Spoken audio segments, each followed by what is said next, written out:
deň, môžem sa vás opýtať, vy ste učitelia zrejme zo škôl? A že prečo ste vlastne prišli na tento protest? Pre všetko. Čiže spomínajú sa tam financie hlavne, viac na platy do školstva.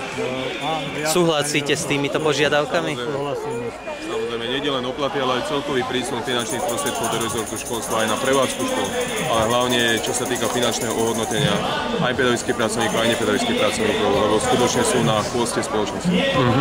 A vláda ale tvrdí, že financií viac nemá na školy. Čo vy na to? Sú určité možné rezervy. Môže vláda škrtiť aj v iných oblastiach národného hospodárstva. Vždy to tvrdí, už 50 rokov. Vždy nie sú, bohužiaľ, vždy školstvo je na chvoste. Zdravotníctvo a to. A keď vláda nesplní požiadavky učiteľov, tak sa tu spomínal aj štrajk. Čo si vy o tom myslíte? Boli by ste ochotní aj do štrajku ísť? Áno. Samozrejme.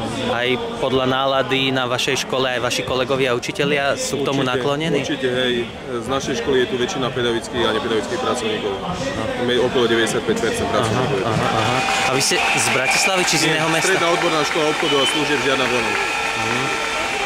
Vy ste zrejme z tej istej školy? Áno, máme tu aj také pekné transparenty. Jedný z najlepších. Dobre, ďakujem veľmi pekne.